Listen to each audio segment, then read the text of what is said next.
ఉద్వాసనపై ఉద్రిక్తత, నేరాభియోగాలున్న నేతల తొలగింపులకు లోక్సభలో బిల్లులు. ఆ ప్రతిపాదనలు రాజ్యాంగ విరుద్ధమన్న విపక్షం ప్రభుత్వాలను అస్థిరపరుస్తాయని ఆందోళన. సమగ్ర పరిశీలనకు 31 మందితో జేపీసీ బిల్లు ప్రతులు చించి విసిరేసిన ప్రతిపక్ష ఎంపీలు. రంగంలోకి మార్షల్స్, వెనక సీట్లోకి వెళ్ళి కూర్చున్న అమిత్ షా అని చెప్పేసి కూడా ఒక వార్త. లోక్సభలో కేసీ వేణుగోపాల్ అని చెప్పేసి కూడా ఎవరైతే నేరాభియోగాలు అంటే తీవ్రమైన నేరారోపణలతో పాటుగా ఒక నెల రోజుల పాటు జైల్లో ఉన్నటువంటి ముఖ్యమంత్రి స్థాయి వ్యక్తులైతేనేది, మంత్రుల స్థాయి వ్యక్తులైతేనేది వాళ్ళ పదవిని రాజ్యాంగబద్ధంగా ఉద్వాసన పలికేందుకు కేంద్ర ప్రభుత్వం తీసుకొచ్చినటువంటి బిల్లుల మీద ఒక మిశ్రమమైన స్పందన అయితే వస్తూ ఉంది. ఎట్లా అంటే ఈరోజు బీజేపీ చేస్తున్నటువంటి చాలా దుశ్చర్యలకు భాగంగా ఏమవుతుందంటే ఎవరైతే కలంకిత నేతలు ఉంటారో, ఎవరైతే నేరాలకు పాల్పడి లేకపోతే అవినీతికి పాల్పడ్డటువంటి చాలామంది మంత్రులు లేకపోతే నేతలు వాళ్ళందరినీ కూడా ఈరోజు వాళ్ళని ఈడీ మీదనో లేకపోతే ఏసీబీ రైట్స్ మీదనో సిబిఐ పేరిటనో భయపెట్టో బామాలో లేకపోతే వాళ్ళని ఆస్తుల జప్తీ చేసో లేకపోతే వాళ్ళని కేసులలో ఇరికించుకోనో బీజేపీ పార్టీలో జాయిన్ చేసుకుంటున్నమాట మనకు వాస్తవం. చాలామంది ఇక్కడ తెలుగు రాష్ట్రాలకు సంబంధించినటువంటి నేతలు కూడా సీఎం రమేష్ లాంటి వాళ్ళందరూ కూడా ఈరోజు ఉన్నమాట వాస్తవం.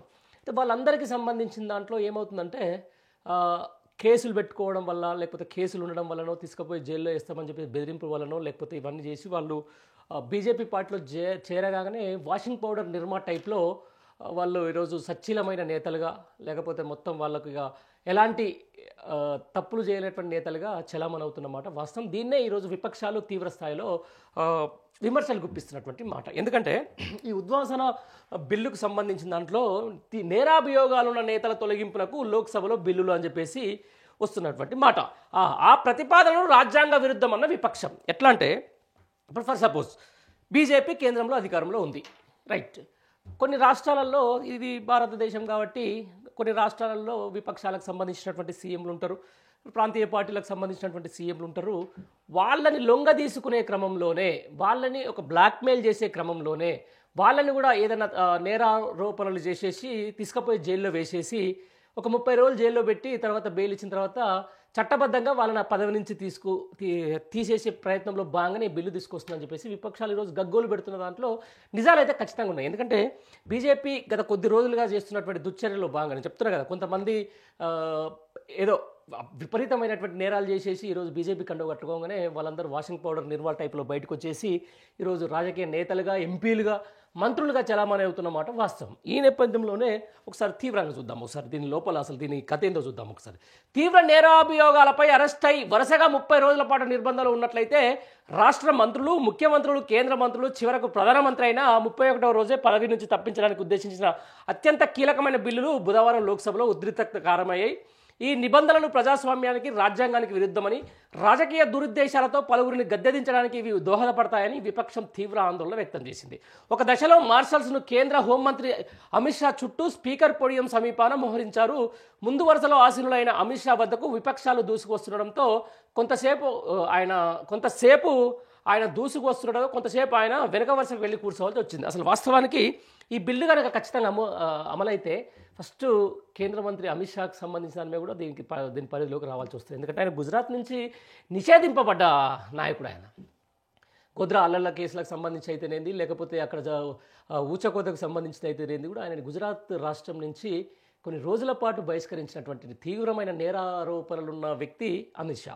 ఇలా ఆయన ఈ బిల్లును ప్రవేశపెట్టడం అనేది అసలు నిజంగా చూసుకోవాలనుకుంటే మాత్రం ఇది ప్రజాస్వామ్యానికో లేకపోతే బీజేపీ చేస్తున్నటువంటి ఈ కుటిల రాజకీయానికో ఏమో కానీ ఇది అయితే ఖచ్చితంగా ప్రతి ఒక్క విపక్షం అయితేనేది లేకపోతే అందరూ కూడా దీన్ని ఈ ఉద్వాసన బిల్లుకు సంబంధించిన దాని మీద మాత్రం వ్యతిరేకించాల్సిందే.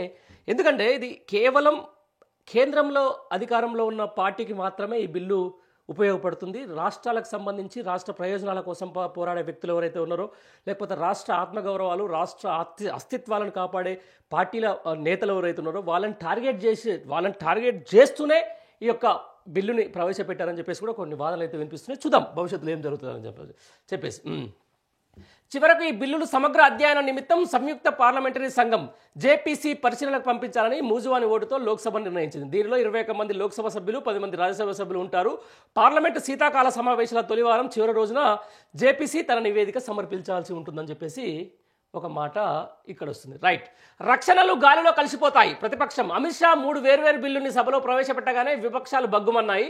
రాజ్యాంగానికి సమైక్యవాదానికి వ్యతిరేకంగా బిల్లులు ఉన్నాయని అసదుద్దీన్ ఓవైసీ, కేసీ వేణుగోపాల్, మనీష్ తివారీ తదితర నేతలు ఆరోపించారు. ప్రభుత్వాలను అస్థిరపరచడమే వీటి ఉద్దేశమని చెప్పారు. న్యాయ వ్యవస్థకు, పార్లమెంటరీ ప్రజాస్వామ్యానికి ఇది విరుద్ధమని, రాజ్యాంగబద్ధమైన రక్షణల్ని గాలిలో కలిపేలా రాజకీయ దుర్వినియోగానికి ఆస్కారం ఉంటుందని చెప్పేసి కూడా ఆందోళన వెలిబుచ్చారని చెప్పేసి కూడా ప్రధానంగా ఒక వార్త వస్తూ ఉంది.